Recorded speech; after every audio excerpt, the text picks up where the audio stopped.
ನಮಸ್ಕಾರ. ಫುಟ್ಬಾಲ್ ದೇವರು ಅರ್ಜೆಂಟೀನಾದ legend Lionel Messi ಭಾರತಕ್ಕೆ ಬರ್ತಿದ್ದಾರೆ ಅಂದರೆ ಅದೊಂದು ಹಬ್ಬನೇ. ಅವರ ಅಭಿಮಾನಿಗಳಿಗೆಲ್ಲ ಅಂತೂ ದೊಡ್ಡ ಹಬ್ಬನೇ ಅಲ್ವಾ.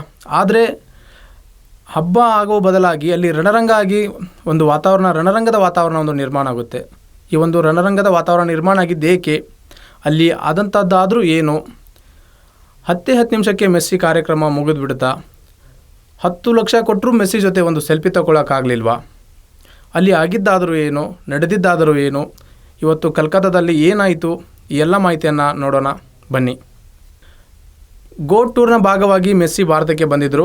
ಅವರು ಇನ್ನೂ 2 ದಿನಗಳ ಕಾಲ ಭಾರತದಲ್ಲೇ ಇರ್ತಾರೆ.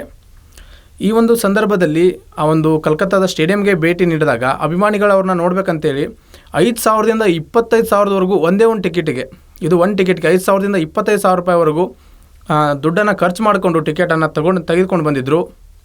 ಆದರೆ ಅಲ್ಲಿ ಎಲ್ಲರ ನಿರೀಕ್ಷೆ ಏನಿದ್ದಂದರೆ ಮೆಸ್ಸಿ ಒಂದು ರೌಂಡು ಗ್ರೌಂಡ್ ತುಂಬ ಬರ್ತಾರೆ, ಗ್ರೌಂಡಲ್ಲಿ ಒಂದು ರೌಂಡ್ ಹಾಕ್ತಾರೆ, ತಮ್ಮ ಅಭಿಮಾನಿಗಳೊಂದಿಗೆ ಬೆರೀತಾರೆ, ನಾವು ಎಲ್ಲ ರೀತಿಯಾಗಿ ಅವರನ್ನು ನೋಡಬಹುದು, ಅವ್ರದ್ದು ಫೋಟೋಸ್ ತೊಗೋಬೋದು, ವೀಡಿಯೋಸ್ ಮಾಡ್ಕೋಬೋದು. ಈ ಹಲವಾರು ರೀತಿಯಾದಂಥ ಒಂದು ಮುಂದಾಲೋಚನೆಯನ್ನು ಇಟ್ಕೊಂಡು ಹೋದಂಥ ಎಲ್ಲ ಅಭಿಮಾನಿಗಳಿಗೆ ಒಂದು ನಿರಾಶೆಯಾಗಿದೆ. ಕಾರ್ಯಕ್ರಮ ಆರಂಭವಾದ 10 ನಿಮಿಷದಲ್ಲಿ ಮೆಸ್ಸಿ ಸ್ಟೇಡಿಯಂನಿಂದ ಹೊರಗೆ ಬಂದುಬಿಡ್ತಾರೆ. ಇದರಿಂದ ರೊಚ್ಚಿಗೆದ್ದ ಅಭಿಮಾನಿಗಳು, ನಾವು ಮೆಸ್ಸಿ ಅವ್ರನ್ನ ನೋಡಲೇ ಇಲ್ಲ, ಮೆಸ್ಸಿ ಅವ್ರ ಮಕಾನೇ ನೋಡಲಿಲ್ಲ, ಕೇವಲ ರಾಜಕಾರಣಿಗಳು ಮಾತ್ರ ಮೆಸ್ಸಿ ಅವ್ರ ಜೊತೆ ಫೋಟೋ ತಗೊಂಡ್ರು, ರಾಜಕಾರಣಿಗಳ ಕುಟುಂಬದವ್ರು ಮಾತ್ರ ಅವ್ರ ಜೊತೆ ಫೋಟೋ ತಗೊಂಡ್ರು, ಅವ್ರು ಮಾತ್ರ ಅವ್ರನ್ನ ನೋಡೋಕ್ಕಾಯ್ತು, ಬೆರೆಯೋಕ್ಕಾಯ್ತು, ನಾವು ಇಲ್ಲಿವರೆಗೂ ರೊಕ್ಕ ಖರ್ಚು ಮಾಡ್ಕೊಂಡು ದುಡ್ಡು ಖರ್ಚು ಮಾಡಿಕೊಂಡು ಈ ಸ್ಟೇಡಿಯಂಗೆ ಟಿಕೆಟ್ ತೊಗೊಂಡು ಕಷ್ಟಪಟ್ಟು ಬಂದಿದ್ದು ಎಲ್ಲ ವೇಸ್ಟ್ ಆಯ್ತು ಅಂತೇಳಿ ಜನ ರೊಚ್ಚಿಗೆದ್ದು ಬಿಡ್ತಾರೆ. ಸ್ಟೇಡಿಯಂನಲ್ಲಿ ಕೂತ್ಕೊಳ್ಳೋಕ್ಕೆ ಇರುವಂತಹ ಆ ಸೀಟ್ಗಳನ್ನೇ ಕಿತ್ತು ಗ್ರೌಂಡ್ ಒಳಗಡೆ ಎಸೆಯೋಕ್ಕೆ ಸ್ಟಾರ್ಟ್ ಮಾಡ್ತಾರೆ. ಬರೀ ಚೇರ್ಗಳಷ್ಟೇ ಅಲ್ಲ, ವಾಟರ್ ಬಾಟ್ಲ್ ಆಗಿರ್ಬೋದು, ಮತ್ತು ಇನ್ಯಾವುದು ಅಲ್ಲಿ ಕೈಗೆ ಸಿಗುವಂಥ ಸಾಮಗ್ರಿಗಳನ್ನೆಲ್ಲವನ್ನೂ ತೆಗೆದುಕೊಂಡು ಅಭಿಮಾನಿಗಳು, ಪರಿಸ್ಥಿತಿ ಕೈಮೀರಿ ಹೋಗ್ತಿದ್ದಂತೆ ಪಶ್ಚಿಮ ಬಂಗಾಳದ CM ಮಮತಾ ಬ್ಯಾನರ್ಜಿ ಅವರೇ ಕ್ಷಮೆ ಕೇಳಬೇಕಾಗಿ ಬರುತ್ತೆ. ಅವರು ತಮ್ಮ ಅಧಿಕೃತ X ಖಾತೆಯಲ್ಲಿ ಎಲ್ಲ ಕ್ರೀಡಾಭಿಮಾನಿಗಳಿಗೆ ಕ್ಷಮೆಯನ್ನು ಕೋರ್ತಾರೆ.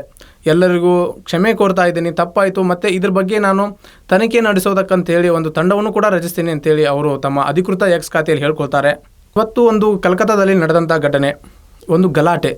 ಈ ಗಲಾಟೆಯನ್ನು ಬದಿಗಿಟ್ಟು ಮೆಸ್ಸಿ ಭಾರತಕ್ಕೆ ಬಂದಿದ್ದೇಕೆ, ಏನು ಆಗಬೇಕಿತ್ತು, ಏನು ಆಯಿತು, ಮುಂದೆ ಏನು ಆಗೋದಿದೆ, ಇದ್ರ ಬಗ್ಗೆ ನೋಡೋದಾದರೆ ನಾವಿಲ್ಲಿ ಸರಿಸುಮಾರು 14 ವರ್ಷಗಳ ನಂತರ ಭಾರತಕ್ಕೆ ಬಂದಿದ್ದಾರೆ. ಅವರು ದುಬೈ ಮೂಲಕ ಭಾರತಕ್ಕೆ ಬಂದು ಕಲ್ಕತ್ತಾದಲ್ಲಿ ಇಳಿದುಕೊಳ್ತಾರೆ. ಮೀಟ್ ಆ್ಯಂಡ್ ಗ್ರೇಟ್ ಅಂತ ಒಂದು ಪ್ಯಾಕೇಜನ್ನು ಆಯೋಜಕರು ಅನೌನ್ಸ್ ಮಾಡ್ತಾರೆ. ಈ ಒಂದು 10 ಲಕ್ಷ ರೂಪಾಯಿ ಪ್ಯಾಕೇಜಲ್ಲಿ ಏನೇನಿರುತ್ತೆ ಅಂತ ನೋಡೋದಾದರೆ ಅತಿಯಾಗಿ ಏನಿರಲ್ಲ. ಇಲ್ಲಿ ಇರೋದು ಇಷ್ಟೇ: ಮೆಸ್ಸಿ ಜೊತೆ ಒಂದು ಸೆಲ್ಫಿ, ಒಂದು ಗ್ರೂಪ್ ಫೋಟೋ, ಮತ್ತು ಒಂದು ಊಟ, ಮತ್ತು ಒಂದು ಹ್ಯಾಂಡ್ಶೇಕ್, ಇಷ್ಟೇ ಇರುತ್ತೆ ಇಲ್ಲಿ. ಇನ್ನೊಂದು ಇಂಟ್ರೆಸ್ಟಿಂಗ್ ವಿಷಯ ಏನಂದರೆ, ಮೆಸ್ಸಿ ಜೊತೆ ಒಂದು ಫೋಟೋ ತೆಗೆಸ್ಕೊಳ್ಳೋಕ್ಕೆ 10 ಲಕ್ಷ ರೂಪಾಯಿ. ಸಾಮಾನ್ಯ ಜನರಿಗಂತೂ ಇದು ಒಂದು ಕನಸಿನ ಮಾತು ಬಿಡಿ. ಮೆಸ್ಸಿ ಜೊತೆ ಒಂದು ಫೋಟೋ ತೆಗೆಸ್ಕೋಬೇಕಂದ್ರೆ ಇಲ್ಲಿ 10 ಲಕ್ಷ ರೂಪಾಯಿ ಬೇಕಾಗುತ್ತೆ. ಮೆಸ್ಸಿ ಜೊತೆ ಒಂದು ಹ್ಯಾಂಡ್ಶೇಕ್ ಮಾಡಬೇಕು, ಫೋಟೋ ತಗೋಬೇಕು, ಒಂದು ಸೆಲ್ಫಿ ತಗೋಬೇಕು ಅಂದರೆ ಎಷ್ಟು ರೇಟ್ ಗೊತ್ತಾ? 10 ಲಕ್ಷ ರೂಪಾಯಿ. ಬರೆಗಾದ್ರ ಒಂದು ಮೆಸ್ಸಿ ಜೊತೆ ಒಂದು ಫೋಟೋ ತಗೋಬೇಕಂದ್ರೆ 10 ಲಕ್ಷ ರೂಪಾಯಿದ ಒಂದು ಪ್ಯಾಕೇಜನ್ನು ಆಯೋಜಕರು ಪರಿಚಯಿಸಿದ್ದಾರೆ. ಈ ಒಂದು ಪ್ಯಾಕೇಜಲ್ಲಿ ಏನೆಲ್ಲ ಇರುತ್ತದೆ ಅಂದರೆ, ಮೆಸ್ಸಿ ಜೊತೆ ಒಂದು ಫೋಟೋ, ಮತ್ತು ಒಂದು ಸೆಲ್ಫಿ, ಒಂದು ಗ್ರೂಪ್ ಫೋಟೋ, ಮತ್ತು ಒಂದು ಹ್ಯಾಂಡ್ಶೇಕ್, ಮತ್ತು ಒಂದು ಊಟ. ಈ ಒಂದು 10 ಲಕ್ಷ ರೂಪಾಯಿ ಪ್ಯಾಕೇಜಲ್ಲಿ ಇವೆಲ್ಲ ಬರುತ್ತವೆ. ಇದನ್ನು ಆಯೋಜಕರು ಅಭಿಮಾನಿಗಳಿಗೋಸ್ಕರ ಮಾಡಿದ್ದಾರೆ ಅಂತ ಹೇಳ್ತಾ ಇದ್ದಾರೆ. ಆದರೆ ಸಾಮಾನ್ಯ ಜನರಿಗೆ, ಸಾಮಾನ್ಯ ಅಭಿಮಾನಿಗಳಿಗಂತೂ ಈ 10 ಲಕ್ಷ ರೂಪಾಯಿದ ಪ್ಯಾಕೇಜು ಕನಸಿನ ಮಾತು ಬಿಡಿ. ಕಲ್ಕತ್ತಾ ಮುಗೀತು. ಮೆಸ್ಸಿಯ ನೆಕ್ಸ್ಟ್ ಏನು? ಮೆಸ್ಸಿ ಶೆಡ್ಯೂಲ್ ಪ್ರಕಾರ ಏನೇನಾಗ್ಬೋದು? ಮೆಸ್ಸಿ ಹೈದರಾಬಾದ್ನಲ್ಲಿ ಒಂದು ಫ್ರೆಂಡ್ಲಿ ಮ್ಯಾಚ್ ಇದೆ. ಹೈದರಾಬಾದ್ನಲ್ಲಿ ಒಂದು ಫ್ರೆಂಡ್ಲಿ ಮ್ಯಾಚ್ ಆದ ತಕ್ಷಣ ಮೆಸ್ಸಿ ಅವರು ಮುಂಬೈಗೆ ತಲುಪಲಿದ್ದಾರೆ. ಮುಂಬೈ ತಲುಪಿ ಮುಂಬೈನಲ್ಲಿ ಅವ್ರ ಜೊತೆ CM ರೇವಂತ್ ರೆಡ್ಡಿ ಅವರು ಕೂಡ ಪಾಲ್ಗೊಳ್ಳಿದ್ದಾರೆ. ಅಲ್ಲಿಂದ ಮುಂಬೈನಲ್ಲಿ ಒಂದು ಫ್ಯಾಷನ್ ಶೋನಲ್ಲಿ ಭಾಗಿಯಾಗಲಿದ್ದಾರೆ. ಫ್ಯಾಷನ್ ಶೋನಲ್ಲಿ ಭಾಗಿಯಾದ ನಂತರ ಡಿಸೆಂಬರ್ 15ರಂದು ನಮ್ಮ ದೇಶದ ಪ್ರಧಾನಮಂತ್ರಿಯವರನ್ನು ಮೆಸ್ಸಿ ಅವರು ಭೇಟಿಯಾಗಲಿದ್ದಾರೆ. ಈ ಮೊದಲೇ ಮೆಸ್ಸಿ ಅವರು ಭಾರತಕ್ಕೆ ಬರುವುದನ್ನು ಸೂಚಿಸಿದರು.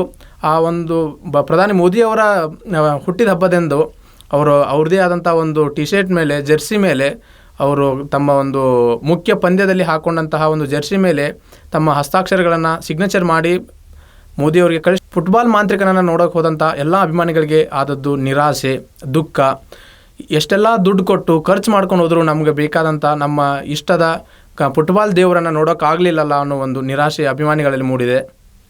ಯಾಕಂದರೆ 16,000 ರೂಪಾಯಿನ 5,000ರಿಂದ 25,000 ರೂಪಾಯಿವರೆಗೂ ಖರ್ಚು ಮಾಡ್ಕೊಂಡು ಹೋಗಿದ್ರು. ಎಷ್ಟೋ ಜನ 10 ಲಕ್ಷ ರೂಪಾಯಿ ಕೊಟ್ಟು ಆ ಒಂದು ಬಗ್ಗೆ ಅನಿಸುತ್ತೆ, 10 ನಿಮಿಷದ ಕಾರ್ಯಕ್ರಮಕ್ಕಾಗಿ 16,000 ರೂಪಾಯಿ ಖರ್ಚು ಮಾಡ್ಕೊಂಡು ಹೋಗಿದ್ದು ಸರಿನಾ? ಅಲ್ಲಿ ಆದಂಥ ಆ ಒಂದು ಗಲಾಟೆಗಳಿಗೆ ಕಾರಣವೇನು, ಈ ಅವ್ಯವಸ್ಥೆಗೆ ಕಾರಣ ಯಾರು, ನಿಮಗೇನನ್ಸುತ್ತೆ ಕಮೆಂಟ್ ಮೂಲಕ ತಿಳಿಸಿ. ಧನ್ಯವಾದಗಳು.